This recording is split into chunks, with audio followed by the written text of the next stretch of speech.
Good morning, good afternoon, and good evening, depending on where you're joining us from today. My name is Oge Onubogu, and I am the director of the West Africa program here at the U.S. Institute of Peace. We are humbled to welcome all our viewers to this important discussion on religion, identity, and conflict in northern Nigeria. We had over 400 RSVPs for this virtual conversation, so obviously this is a topic of great importance and urgency. For more than 3 decades, clashes between different ethno-religious communities across northern Nigeria have killed thousands, displaced countless people, and destroyed livelihoods. Whether we describe them as intercommunal conflicts or clashes between farmers and herders, or banditry and criminality, these conflicts have become increasingly violent in recent years, and their possible religious dimensions have also gotten a lot of attention. However, the drivers of these conflicts are complex and span multiple overlapping cleavages related to identity, which includes ethnicity and religion, and livelihood activities such as farming and pastoralism. Addressing the root causes of these conflicts requires a more nuanced understanding of these overlapping themes. USIP is delighted to co-host this conversation today with our colleagues from Mercy Corps, a leading global research and peace-building organization. The discussion today will look at Mercy Corps' new USAID-funded research, and we will examine the complex linkages between the political, economic, and identity-based conflicts that are driving violent conflict in northern Nigeria. We will also discuss the implications for policy and programmatic interventions. Today, we will also hear from practitioners and academics who are working in the field of religion and peace building, as well as highlight some of USIP's research and data collection activities in these areas. I would like to remind the audience that you can join the conversation on Twitter using the hashtag Northern Nigeria Conflict. I also encourage our viewers to send in your questions through the chat function. Before I turn over to the panel discussion today, I would like to call on my colleague, Mr. Muktari Shitu from USAID, to give some remarks. Muktari is currently the conflict program manager at the USAID mission in Abuja, Nigeria. Prior to joining USAID in 2010, Muktari worked as a senior political specialist at the US Embassy in Abuja. In his current position at USAID, he provides oversight to the agency's conflict mitigation and CVE programs, including the Community Initiatives to Promote Peace Project, which covers 6 states across Nigeria. He has participated in designing and managing several peace-building projects across Nigeria, and also serves on different committees focused on addressing issues of violent extremism in Northeast Nigeria. On a personal note, Muktari's home community in northern Nigeria was also affected by 2 major violent conflict attacks in 2012 and 2015. Muktari has degrees from the Ahmadu Bello University in Zaria, from Bayero University in Kano, and the School for International Training in Vermont. Muktari, I'd like to turn it over to you now in Abuja. Thank you so much, Oge. And again, good morning, good afternoon, and good evening to all our distinguished ladies and gentlemen that have joined us across the world. I also would like to thank the USAIP, especially Oge, and Mercy Corps staff and others who have assiduously worked hard to make these findings of the research available to the public.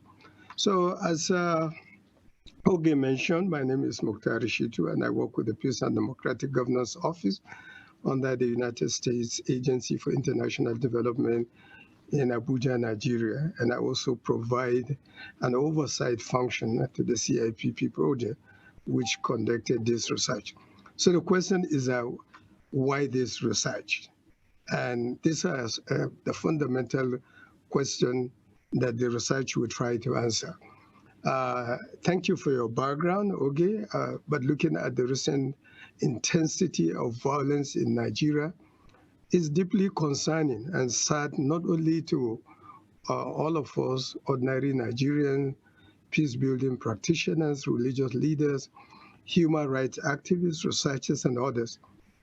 Every day we are inundated with news from Nigerians about how innocent people have been killed, communities displaced, buildings are razed down, and including places of worship, and also the means of livelihood that are being destroyed due to violent conflict. Now, this rising insecurity is polarizing communities along ethnic and religious identities and weakening the structures of democracy. And perhaps the most concerning is the fact that sometimes this violence takes ethnic and religious undertones. So some of the questions that came to our mind during the brainstorming exercise or sessions that we have with Mercy Corps and those who have undertaken this particular research is that are these conflicts religiously motivated?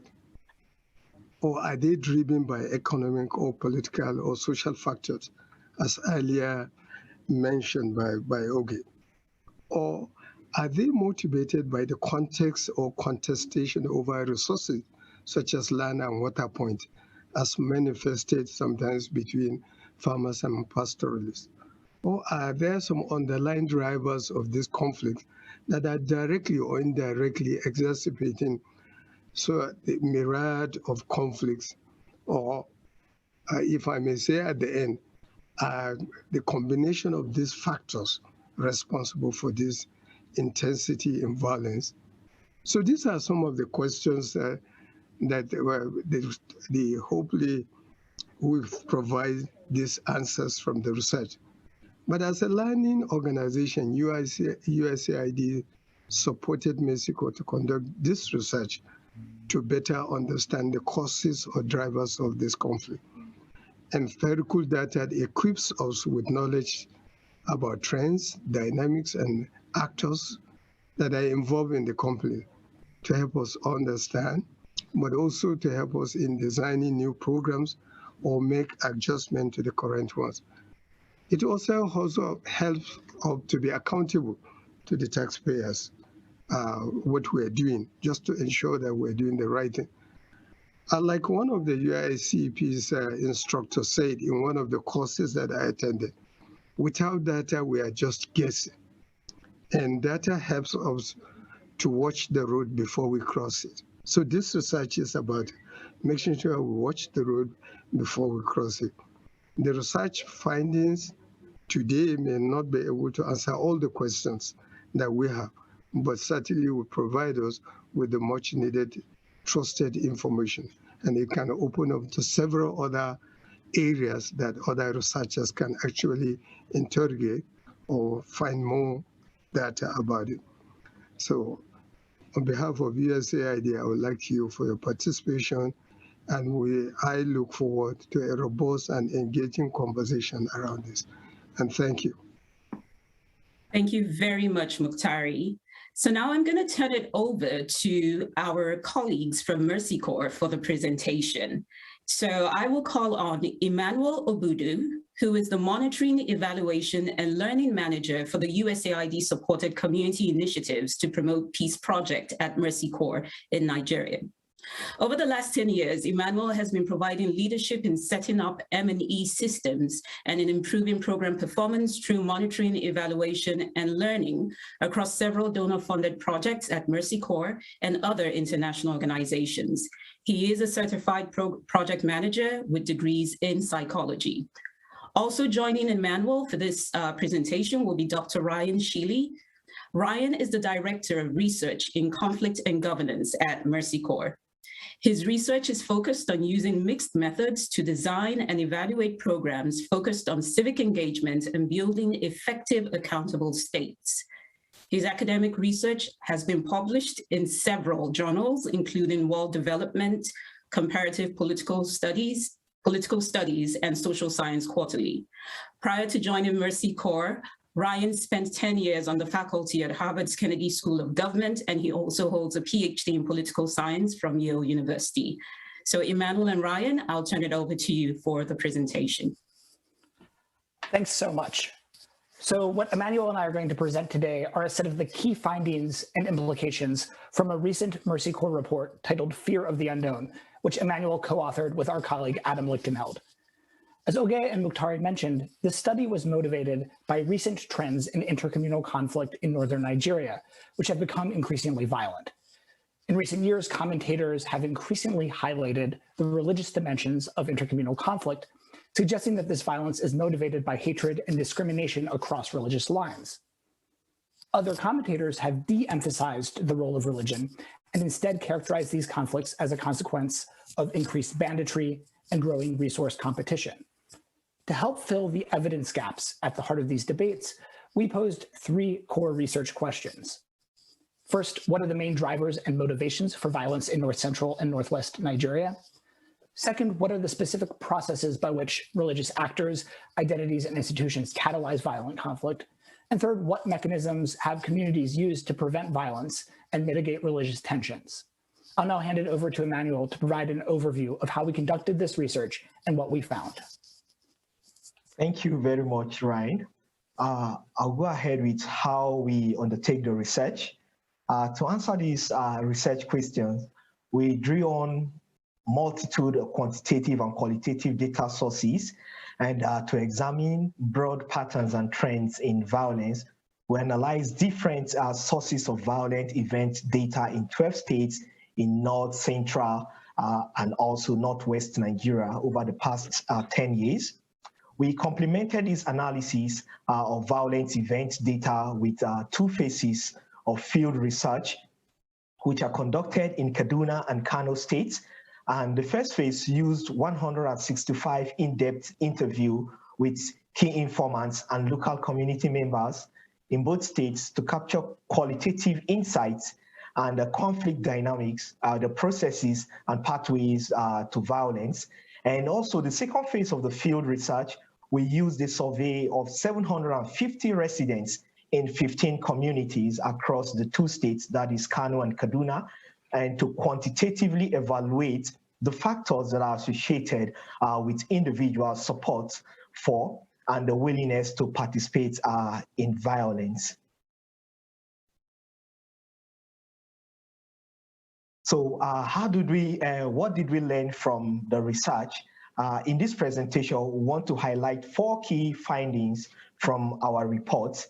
First, only some violence has been interreligious in nature, and Muslims and Christians, they are both being perpetrators and victims of this violence. And analysis of data from ACLED, the Council on Foreign Relations, and Nigeria Watch indicates that from 2010 to 2020, only 9% of attacks explicitly targeted or were carried out by religious group. And only 10% of those fatalities were ascribed to conflicts over a religious issue. This finding from the violent event data set is supported by our survey data. The graph on this side, it shows that a majority of Muslims and Christians, the survey respondents, they say that members of both faiths are responsible for violence in their area, as opposed to pinning blame solely on one side. Okay, also, we would like to see the second aspect of it, which is rather than being driven by religious belief or hatred, violence that falls along religious line is typically a consequence of insecurity and a lack of social cohesion between ethnoreligious groups. This slide shows the analysis of the survey data that shows that the more religious people are, the less likely they are to support or engage violence. And this holds across both Muslims and Christians' faith. Okay, also, instead, this slide shows how the next slide, which is talking about the key findings, the drivers of the violence. Instead, this slide shows how insecurity and weakened social cohesion, they combine to lead to violence. An increased in perceived insecurity correspond with a 25 to 35% increase in respondent support for the use of violence and their willingness to engage in it. Meanwhile, a decrease in social cohesion, including intergroup trust, is associated with a 43 to 60% increase in respondents' willingness to endorse violence. The dynamic was echoed in our qualitative interview, including one of our leader that we interviewed who described this pattern saying, I call it fear of the unknown, because people know they can be attacked if there is a crisis. Next slide. Okay, the third point here that I would like us to know is that while we did not find that religious belief or hatred is a root cause of violence, we did find evidence that religious identities that provide opportunities and motivation for both elites and ordinary individuals to mobilize violence. These slides illustrate both of this pathway of mobilization through examples from our qualitative interview. If you look at the first quote there, it talks about where they say most people in Kano are religious. The first quote shows how political and religious leaders, they intentionally politicize or they enhance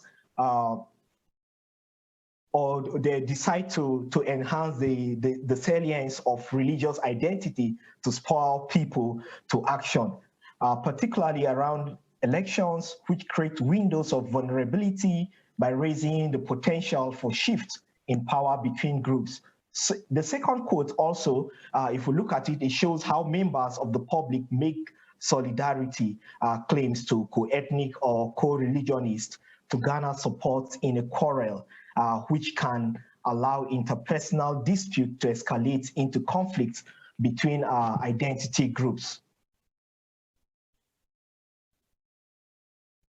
Okay, the fourth point, which is the last, although we find that religious leaders, they can amplify conflicts, they can also be custodians of peace. This slide, it shows that survey respondents who say that religious leaders help to resolve dispute in their area, they are significantly less likely to support violence. This finding holds no matter how often people say that religious leaders are actually successful in resolving dispute. I will now hand over to my colleague Ryan to wrap it up here. Thank you. Thanks, Emmanuel. So to sum up, the big picture takeaway from our report is that recent intercommunal violence in northern Nigeria is not simply a consequence of religious discrimination or persecution. Rather, our analysis indicates that the violence that we're observing is a result of a confluence of factors, including governance gaps, particularly in security provision, a lack of social cohesion and trust between groups, and the mobilization of religious identities by both elites and ordinary individuals. I'll close by highlighting two recommendations. First, we recommend a shift in how we think and talk about conflict across religious divides, away from a picture of a clash of civilizations that is an unchanging root cause of violence, towards an appreciation of the role that religion can play as a potential catalyst and mobilizer that interacts with the actual root causes of conflict in a given context and is deployed strategically by both mass and elite actors. Second, this shift in mindset and framing leads us to recommend a specific set of programming interventions to address intercommunal conflict in northern Nigeria. This includes interventions that focus on preventing the escalation of disputes into violence by training religious leaders in negotiation and dispute resolution, and paying specific attention to misinformation and disinformation within windows of risk, such as elections. This also includes interventions that address root causes by strengthening intergroup interactions and trust, particularly around natural resource management, and interventions that address governance shortcomings by increasing the effectiveness, inclusiveness, and accountability of security and service provision. Thank you. Thank you very much, Ryan and Emmanuel. Obviously, there's a lot to unpack over there, and I know that there will be, we will get a lot of questions during the Q&A. But now I want to move this from the research to the practitioner side.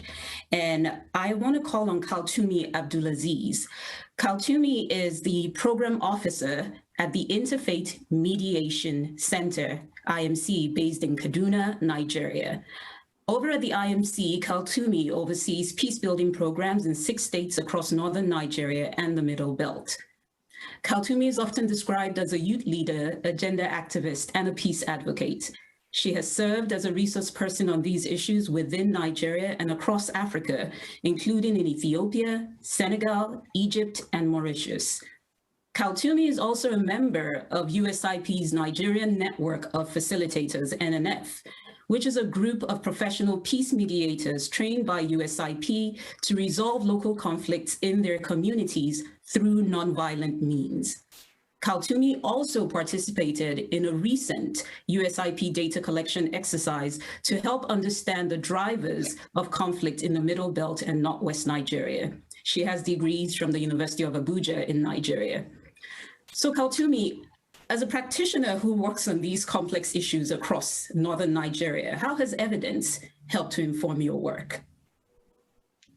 Thank you very much, Oye, for the introduction.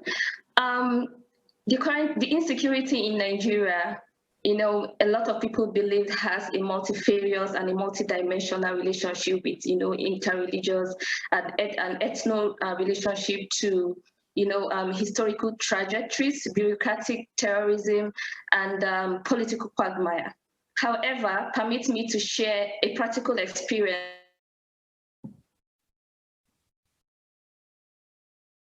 my team and I conducted in Zamfara State.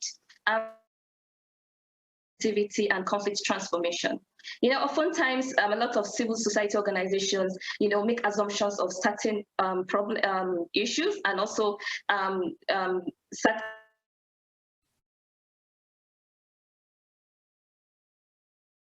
issues. However, there is need for critical analysis. When we are talking about the context of the conflict happening in most of the states in Nigeria. However, I'm going to be using Zamfara State as a case study, as I earlier said. During this research, we made some observations through our correspondence, and the fact is that these people, as confused as we are, they are asking the same questions we are asking. They ask us questions like, we are poor people, we are farmers, so we do not know why these marauders keep attacking us and killing us. We live peacefully with there's peaceful coexistence between the Muslims and the Christians. As a matter of fact, the Christians own majority of the medical store which we purchase our medications from. So we do not believe that this, this violence has any association with religion or culture. However, we strongly believe that this has a political undertone or a divide and rule tactics in such a way that at the moment where we are running away to seek places of perceived calm, there are people out there stealing our resources. They were precise to say our gold. And there are sex traffickers who are taking away our girls. At that moment, the first thing that came to mind was this: who would have thought about some of these issues coming up apart from the physical aspect of the violent conflict. However, it is also very important that there is need for a power shift, because it seems it is obvious that the relationship between community members and their leadership is huge. The gap is extremely huge, and this has also affected the security architecture in most of these communities. Permit me to also talk about the essence of humanitarian responses and also psychosocial support for most of the victims of this conflict. A lot of these people are left to heal on their own. There's no any form of humanitarian responses so far from the data we collected, and also there is no psychosocial support, to assist most of the victims suffering who are traumagenic. And I mean, it is a daydream for you as a peace practitioner to talk about or to preach peace to these people when they are suffering in pain, because these are people that have lost their loved ones, their means of livelihood, practically everything that they own. This is impossible. So it is very important that we begin to look into that that aspect. Also, I would like to talk about supporting local ideas and content. I would like to suggest that as much as I am aware that most of us as peace practitioners want to support, these community people, it's also important that we give them an opportunity to own the process. Community, local ideas, they should be part of the planning and the implementation of most of these ideas. There is an African adage that says that he who plays the piper dictates the tune, meaning that majority of these victims are the ones suffering from the pain, from most of the violence happening to them. But at the end of the day, they're not involved in the planning and implementation. If we begin to involve them in the entire process, we're not only building their capacity, we are giving them a leadership role to be able to manage and mitigate conflicts, facilitate community dialogue, and also mediation processes. I would like to also say that the role of women in peace building and in post-conflict construction can never be overemphasized. Of course, this is also in resonance to the values expressed by the UNSCR 1325. And most of these women have critical roles to play at the community level, at their own level, serving the position of mothers, wives, daughters, to majority of the perpetrators of this conflict. However, they are not involved in the processes. It is high time we begin to involve these local women, to participate fully in peace building processes and even including post-conflict construction. If possible, I would like to reemphasize that there's need for us to build on already existing structures that these people have at the community level, structures such as early warning, early response mechanisms, and also alternative dispute resolutions. If we can build their capacity to be able to handle and own most of the processes, most of these peace building processes, there are signs and hopes that most of the interventions will be more authentic and more sustainable. I would like to conclude to say that the current violence or insecurity in Nigeria is unpredictably predictable. However, one thing is for sure: the people are seeking for justice, and there's a general saying that the costliest peace is cheaper than the cheapest war. So I think it's high time we go back to the drawing board to re-strategize, do the needful in analyzing the context of this conflict, and also providing local context and solutions to them. Thank you very much, Oge.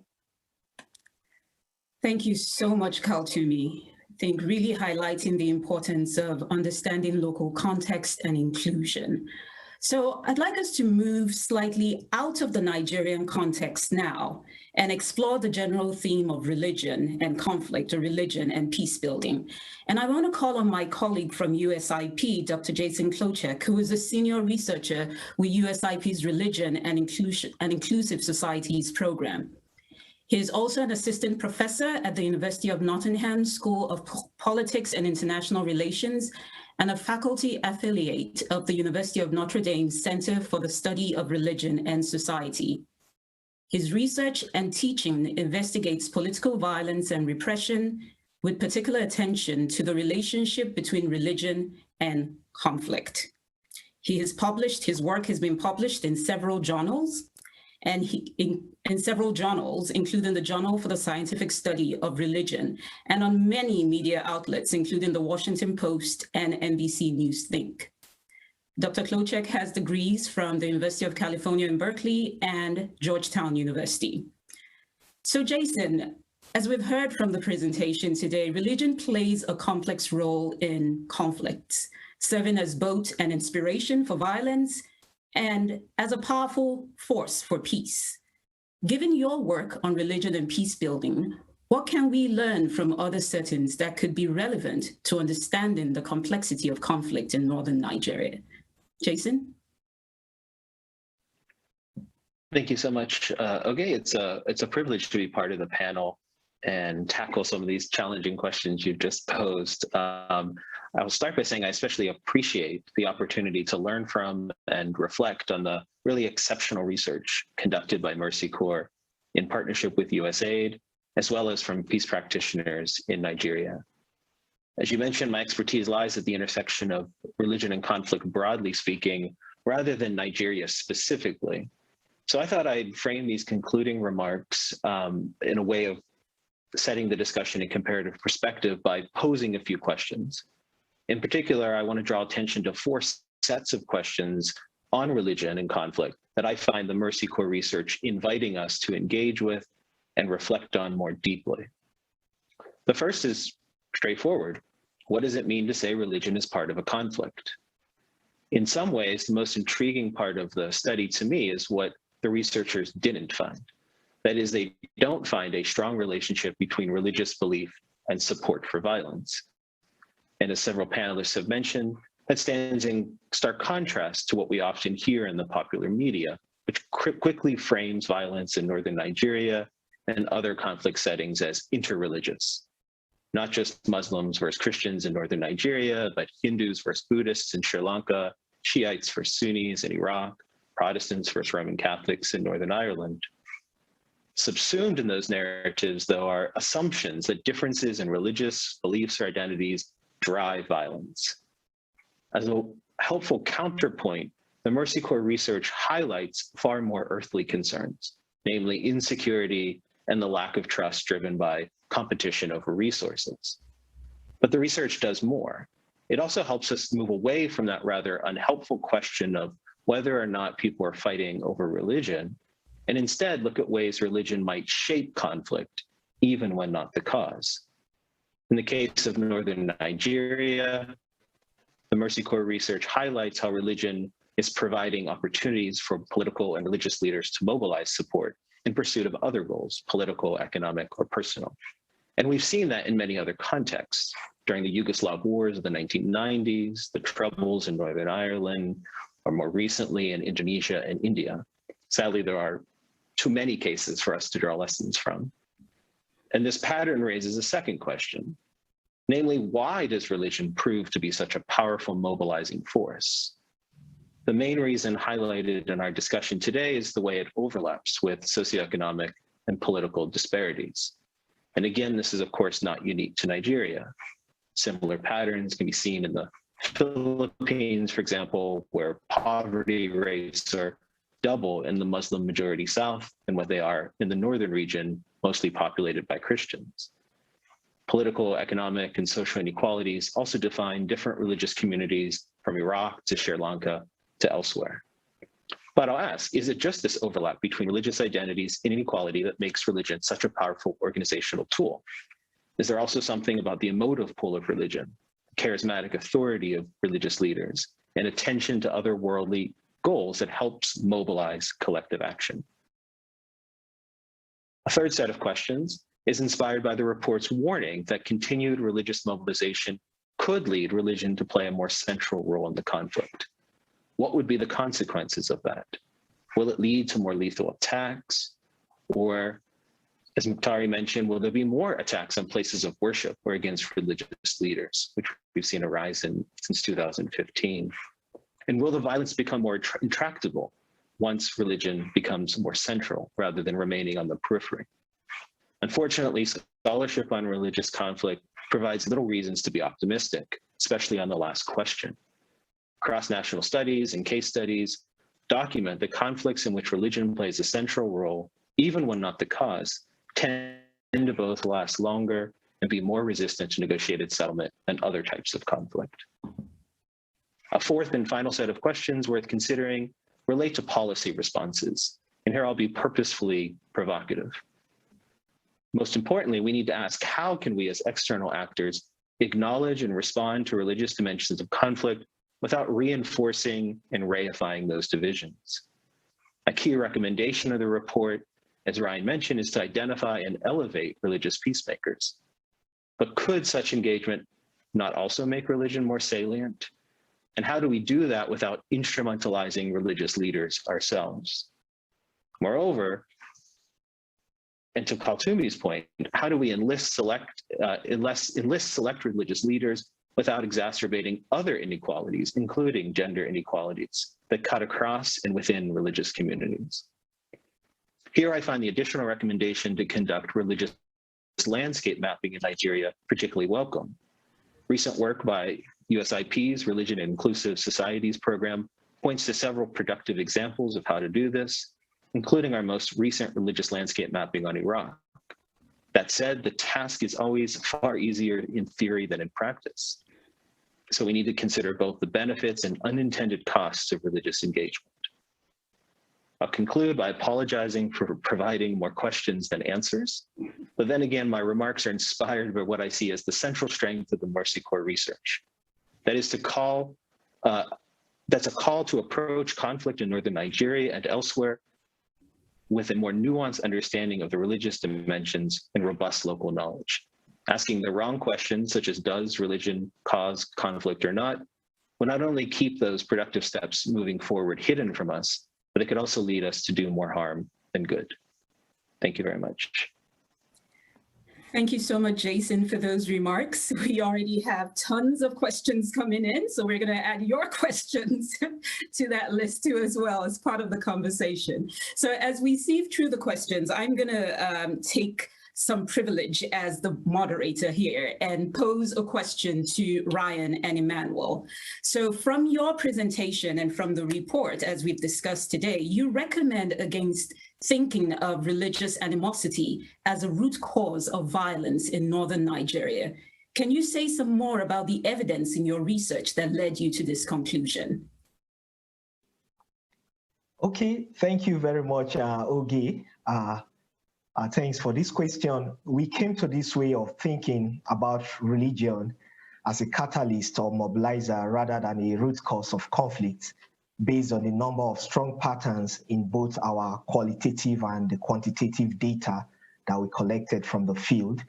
In the overall 165 in-depth interview that we conducted, the men and women that were interviewed, they clearly and were consistently saying that conflicts can become religious, but in most cases, they are fundamentally about other issues.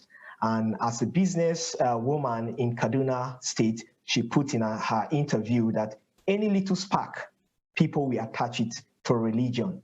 And also a youth in Kano State also echoed this idea, saying that some people just wrap a dispute around religion so they can gain more support. And if you approach the issue with an open mind, most of the time you will just see that what causes the problem has nothing to do with religion at all. And overall, the central theme in our qualitative interview was that religion is characterized as a secondary factor, which has other things that are interwoven with it, which include land and resource competition, insecurity, political competition, and also economic hardship, like my co-panelists have talked about. Thank you very much. Thank you, Emmanuel. Ryan, do you want to add some points to that? Sure, thanks. So I'll just build on those examples by highlighting a particularly compelling quantitative finding from a small randomized experiment that we conducted within our survey. So in this survey experiment, respondents were randomly assigned to be read one of two nearly identical versions of a scenario featuring an interpersonal dispute with a shopkeeper, and then were asked about their level of support for different kinds of punishment or retaliation, including nonviolent boycotts, recourse to government authorities, or using violence. So half of the respondents were randomly assigned to receive a generic version of the scenario, or the control version. The other half received a treatment version, which was identical, except that the shopkeeper was identified as a member of the respondent's religious outgroup. So a local Muslim shopkeeper if the respondent was Christian, or a local Christian shopkeeper if the respondent was Muslim.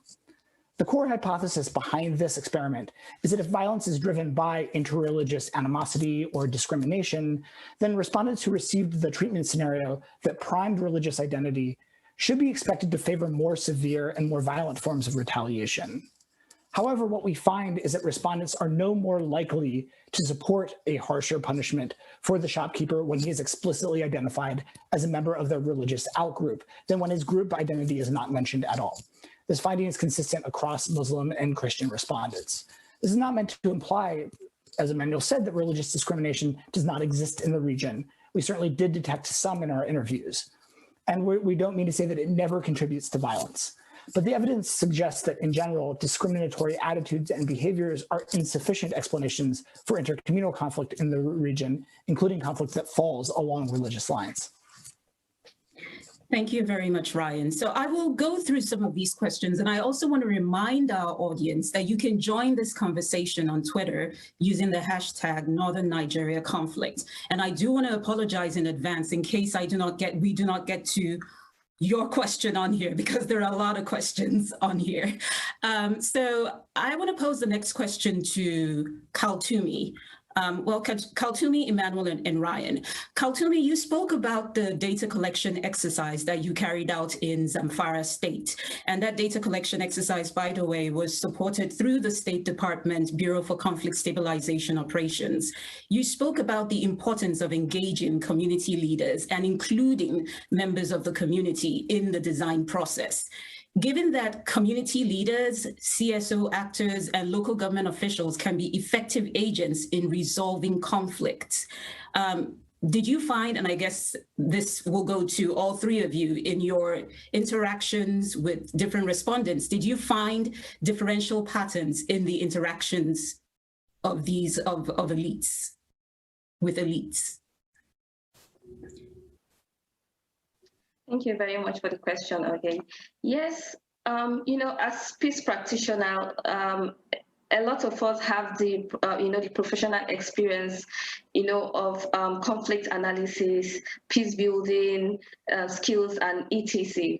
But then, when you go to the community level, they do not have some of these experiences that we have. However, at their level, they're already doing one or two things to solve their own issue, but oftentimes not resolved. So the question now bounces back to us as practitioners is, how can we develop models that local community members can use at their level to solve their own issues? Take, for instance, we have traditional leaders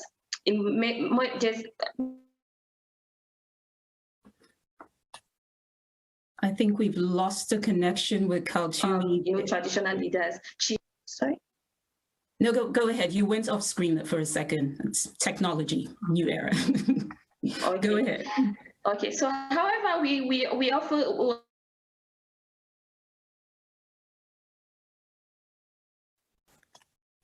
Experience and capacity in conflict analysis, the dynamics and the frameworks that are needed, to facilitate most of the dialogue processes that occur. So how this has resulted to a lot of issues unresolved, and community members at their own level sometimes are unable to add their input because of the imbalance. I talked about the power imbalance between leaders and of course community members. So if we can facilitate events where there can be of a power width relationship, where community members their suggestions, their recommendations matters, I think it will go a long way in providing more sustainable ideas to solve some of this violent conflict that keeps reoccurring at the community level. Okay. Thank you very much, Kaltumi. And Emmanuel, as you want to add on to that, I will just pose an additional question to hook onto that too as well, since it's somewhat related. So do you think politics is influencing religious violence more than the interpretation of religious doctrines that supports violence in the northern part of Nigeria? Okay, thank you very much. I would like to add to what Kaltumi has just said. We practitioners, we already have something in mind. Like most of the time when we are designing our programs, we go to the fields to do just need assessments, to talk to the people, that we come out and we design. So it would be nice if we have something like the human-centered design, where we can involve everybody in the community, where their voices are very important. It will not be like the top-bottom approach, but the bottom-top approach, where we carry everyone along. To add to the question you just asked, from our interview with respondents in the field, we discovered that actually, this is not religiously inclined, but somehow like politically inclined, because many people, like politicians, are looking for support. So they come up with this religious idea and try to, like Kaltume said earlier, divide and rule, to make people to say, okay, we just make sure that we move towards this side of the people that belong to our religion, and the other side, the people that goes to that one too. So I would like to say that from our findings, this is not, the conflict is not religiously inclined, but some persons are using it to gather support for themselves. Thank you. Thank you, Emmanuel. So let me pull up another question here. And so according to Ashutosh Varshney, has found different patterns of elite relations in high and local conflict locations in places like Indonesia and India. Jason, I will pose this to both you and Ryan. Given USIP's work, and also with Mercy Corps in your work in religion and peace building, did you find anything similar in this research in northern Nigeria? You can speak about it from the perspective of the research in northern Nigeria, and Jason, more generally from your work on religion and peace building.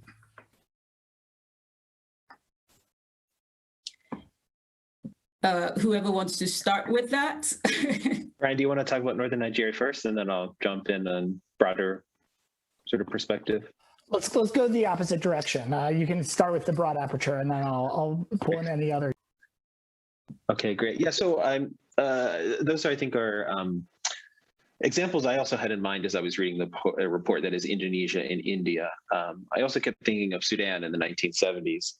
This ties to the previous question of, once religion is used to mobilize and becomes a part of more routine politics, it often becomes entrenched or spirals into a pattern in which additional elites have to take increasingly more extreme or radical claims. So you get this spiral of what becomes religious outbidding. And I think that's a danger that we're seeing in Nigeria. Now, this question is very interesting in that perhaps elites at the national level and at the local level may have different preferences and may be appealing to different communities. And so I'd love to hear from Ryan if that's happening in Nigeria or not. But it's something at least observed in the cases mentioned at the national level. I don't think we have a lot of data at the subnational level to see how this process plays out. So let me pause there and see if. Yeah, I'll offer a few comments, and then we can continue and dig into other examples. We found two types of tactics that leaders and local elites were using to really use religion as a mobilizer. And the first is salience tactics. So really amplifying religious identities relative to other identities, particularly as we've noticed in moments around elections. And there were reports of this language and rhetoric amping up in advance of elections. And then the second is boundary tactics, or in which there is really identifying religious divides and really redefining membership along sectarian, economic, and ethnic lines. So thinking about who is in an in or out group in a local area. And again, this intersected with both moments of religious conflict as well as shocks and scarcity around resources. So I'll pause there, because I think that even that deeper analysis of some of those mechanisms and kind of roles of specific elites is, I think, an important area of future inquiry and research, and it kind of starting again from deeper qualitative work and building that. But those are a few of the patterns and mechanisms that were identified in our study. Mm-hmm. Thank you so much. And maybe a follow-on to that, as I see one question here, where it's, given the challenges and limitations of reliable data on conflict causes, nature of attacks and impacts, is there a risk that government justice, that is arrest sentences, may engender more feelings of injustice? Any one of you want to tackle that question? So okay, again, I can say something sort of maybe at the comparative level, and then if our other panelists want to mention how this might play out, particularly in Nigeria, certainly when it comes to religious discrimination and repression, or religious violence and repression, we observe a cyclical relationship. That is, oftentimes repression leads to grievances, as you're mentioning, which could then fuel additional conflict. At the same time, some research I've done with a colleague, Peter Henne, we've also shown that, that discrimination, the violence can also lead to more discrimination. So you get this pattern in which people rebel because they feel repressed or their justice isn't being administered, but then the government overcorrects and tries to repress or monitor or regulate religious communities, which then fuels more grievances. And so I'm curious in Nigeria how that might play out, both the repression and also the application of justice if it isn't seen as equal. Okay, I would like to take it up from here. From our findings, like one of the respondents in Kajuru, he said that part of what the government is doing, they are not actually responding to perpetrators of some violent conflicts, especially maybe if it relates to farmers and herders. So even when those issues are being reported, you discover that nothing is being done about it. And because of that, there are a lot of grievances and there is tension along the line, especially when it's involved a Christian farmer and a Muslim pastoralist. So you discover that when one is not held responsible, especially if he's a farmer or he's a pastoralist, the other side will feel grieved, and also we want to take the laws into their hands and feel that since the government is not doing anything, I will have to do something on my own. So when there are no responses like that, there are a lot of tension across the religious line. Thank you very much. Go ahead, Kaltumi. Okay, just to add to what Emmanuel talked about, during our interview session with some of our respondents also in Zamfara State, they made mention of issues that has to relate with empathy. They complained that each time they are attacked in their community, there is no government representative, nobody to come sympathize with them. They are allowed to heal on their own, in spite losing their loved ones, their livelihoods, and practically everything that they've lived for. The government does nothing. The least that they do is to send some military men to their communities, and they live in few days, maximum 3 days, they said. So what is the proof that government really care about us? Another respondent made mention to say that at some point we decided to defend ourselves. Each time these marauders come into our community, we fight back. And at the end of the whole scenario, the government come back to arrest us. Arrest us for what? For fighting back. So there's this confusion.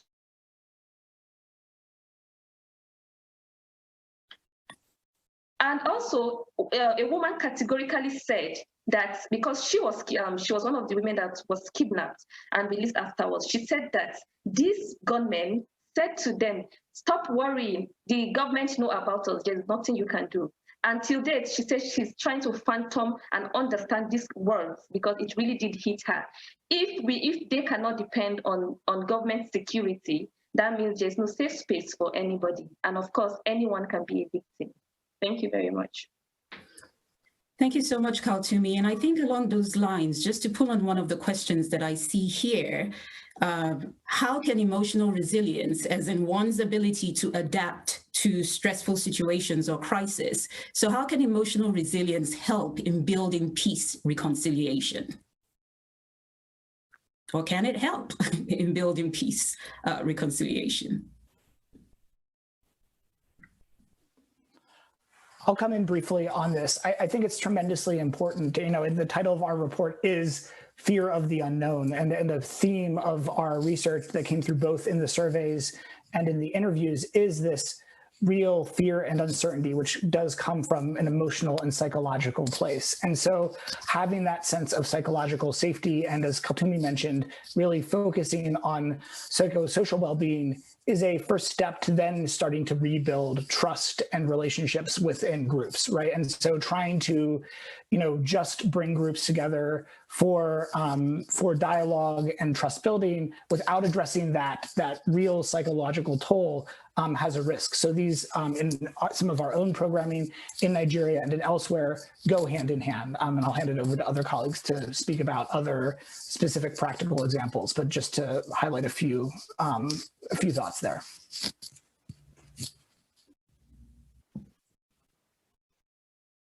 Thank you so much. Jason, did you want to come in here? Okay, I'll just add that for those who are joining us, they might also look at the USIP project page on religion and psychosocial support. So the Institute is currently working on a pilot project on Colombia and Venezuela on psychosocial support for displaced trauma survivors. And so, Kaltumi, I think it goes to a lot of what you're asking. So that project will hopefully expand to other places. But here at the USIP, we are thinking about these questions, and we'll look forward to partnering with other organizations like Mercy Corps moving forward too. But for those listening, you can check out the religion and psychosocial support page as well.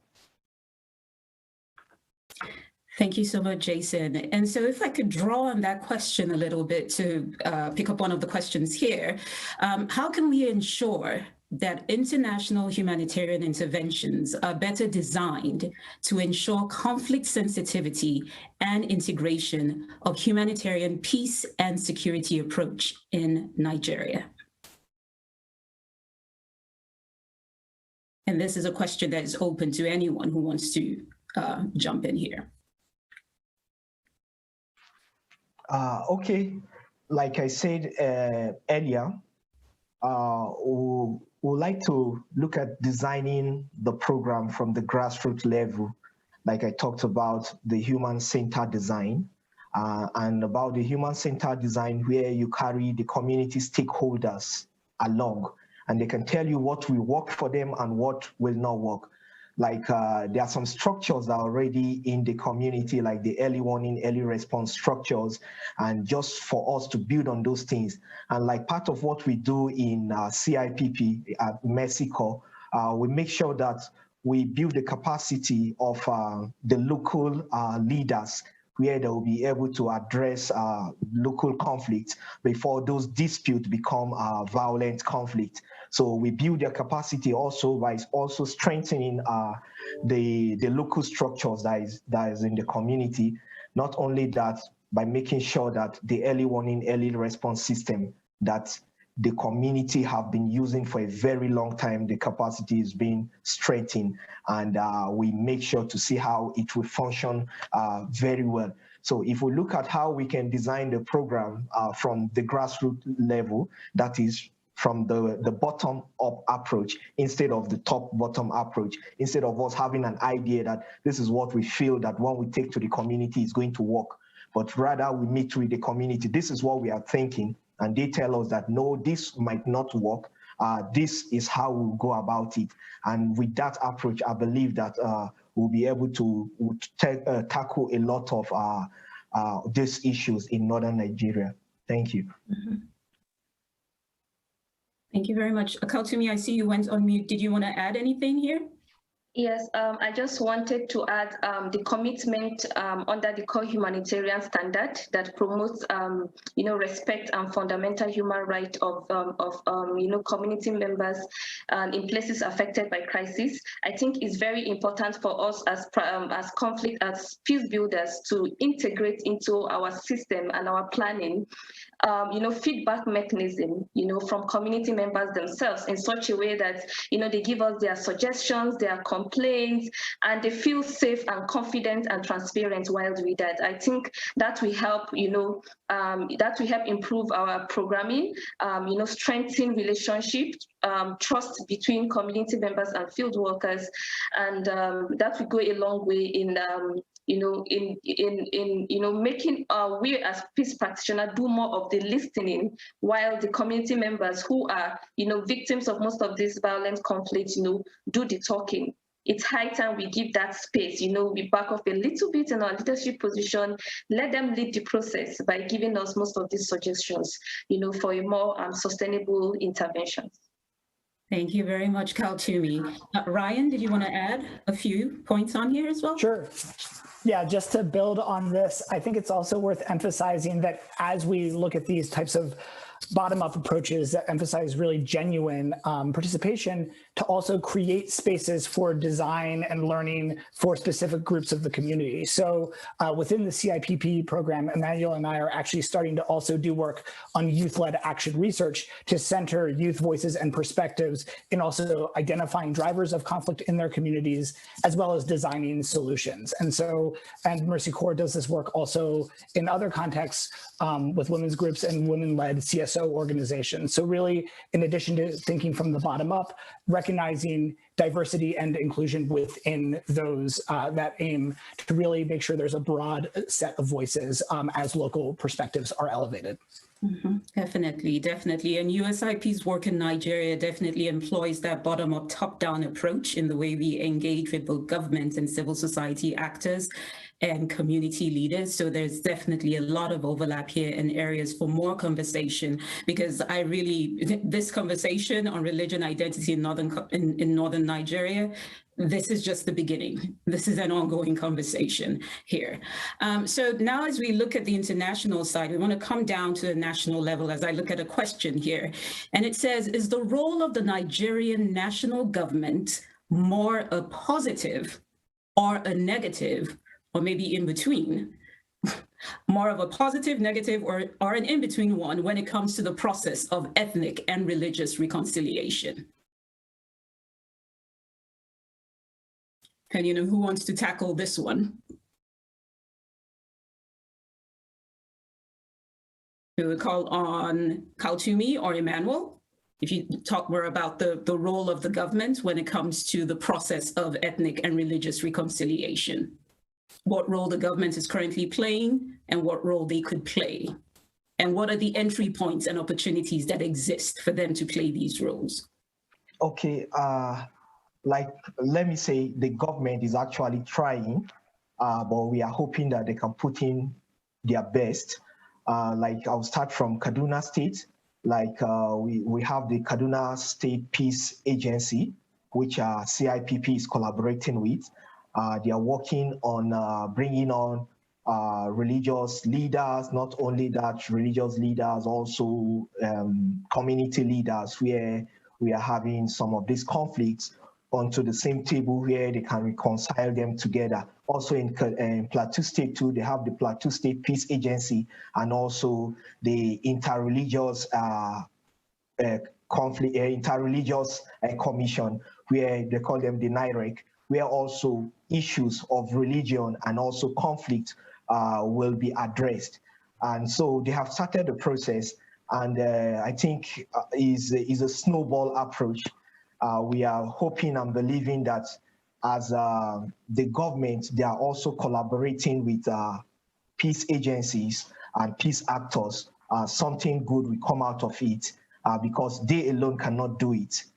We all have to put hands together to see how we can make this thing to work. So I think that is what I have to say for now. Thank you. Thank you, Emmanuel. Oh, sorry, Kaltumi, I saw you went on mute, so I was wondering if you wanted to add anything. But I think it's wonderful that you mentioned the state peace-building agencies, as USIP also works with those agencies in Kaduna, in Plateau, and in Adamawa State. And going back to that notion of a bottom-up, top-down approach, this is a process.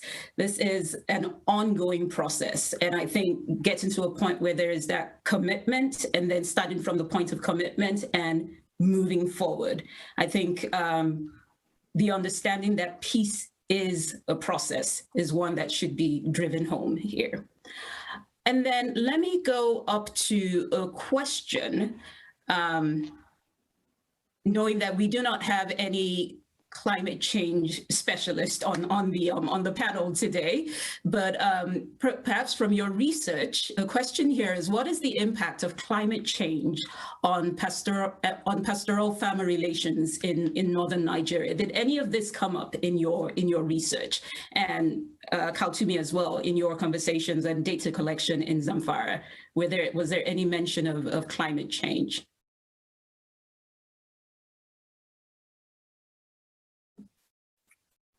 So Emmanuel, Ryan, or Kaltumi, whoever wants to start.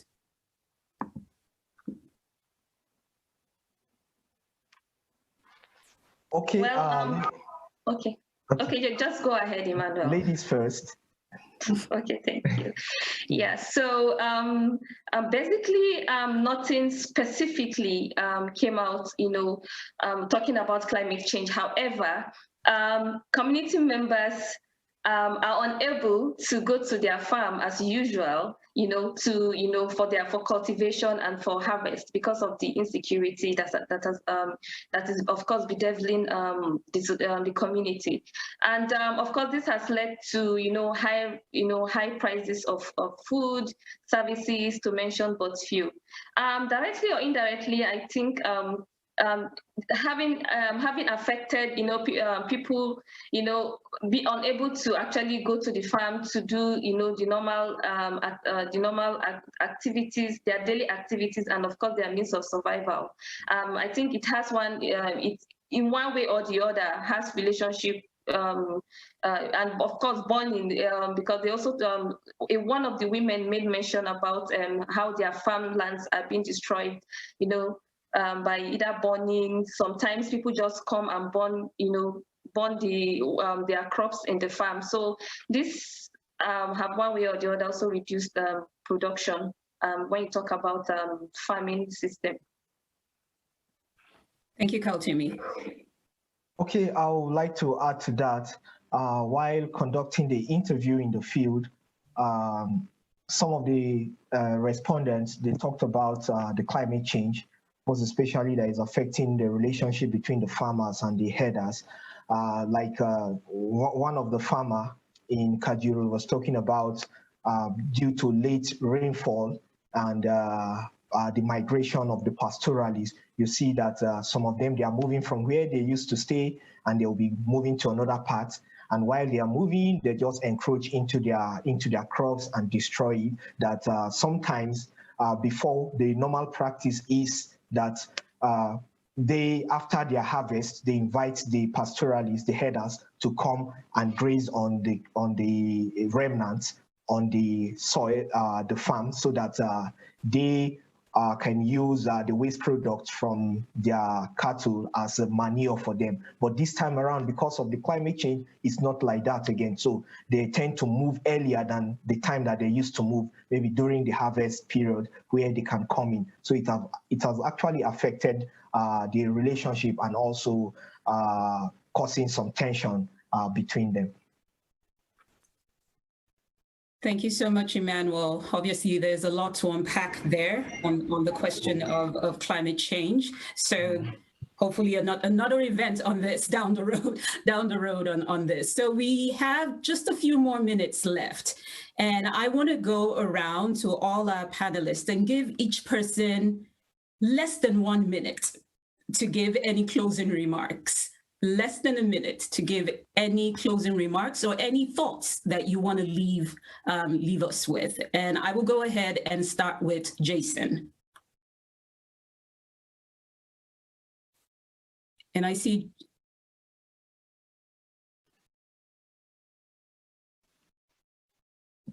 There you go. Great. Thanks. Yep. Okay. Thanks. Okay. Well, I'll first start by saying that, again, what a privilege it is to join this panel and to have learned even more than reading the report, but by listening to these examples and experiences from Northern Nigeria. To me, one of the central takeaways will have to be the question still of how do we talk about the religious dimensions of conflict without seeing religion as the cause or without reifying those divisions, without exacerbating those divisions. There still seems to be a tension in our conversation about wanting to talk about those religious dimensions or not, or talk about the religious dimensions of peace building, but not the religious dimensions of conflict. And so I think the challenge for us is, at least one challenge for us moving forward, is to think about or accept that religion is this pervasive force, this influencing both violence and peace, and that a big question moving forward is considering under what conditions does it lead to violence or peace, and which actors can we collaborate with to build peace in Northern Nigeria and other places. And we can look to other examples from around the world, both for what's worked well, but also practices to avoid. Okay, thank you so much, Jason. So I want to call on Ryan and Emmanuel if there's any, takeaway final thoughts you want to leave for us, a minute or less, because I'm being told that we have less than 4 minutes. Okay, I would like to leave us with this. The people we spoke to, they tended to express greater concern over criminality and banditry than over ethno-religious conflicts. And they were more likely to emphasize cleavages other than religion, such as ethnicity and the farmer-herder conflict when discussing intercommunal violence. So thank you. Thank you, Emmanuel. That was perfect. And I will just add a call that has come up throughout this discussion for more research and more discussion, and especially more research and discussion that centers local voices and really asks questions and challenges assumptions. And I think that we've done a great job of that today. And I look forward to being part of continued conversation and learning. Thank you so much, Ryan. Kaltumi, less than a minute. Thank you, okay. Like I earlier said, that majority of our respondents are seeking for justice.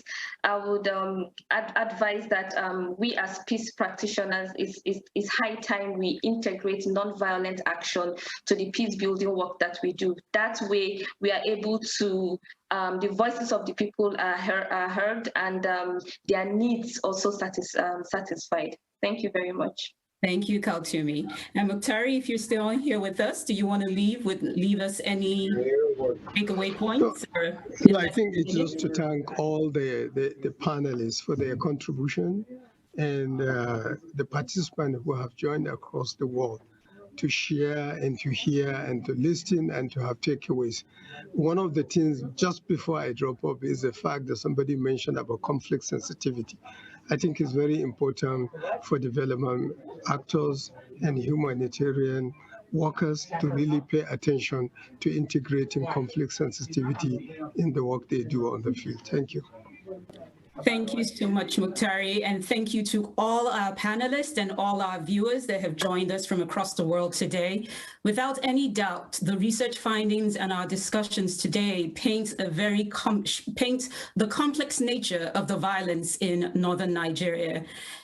Obviously, there are a lot of important implications for the government and donor-led efforts in ensuring that we prevent conflict and forge peace, the peace that a lot of Nigerians want to see and that the country rightfully deserves. So thank you so much. Again, I invite us all to continue this conversation on Twitter using the hashtag Northern Nigeria Conflict. Thank you so much. Thank you, everyone. Goodbye.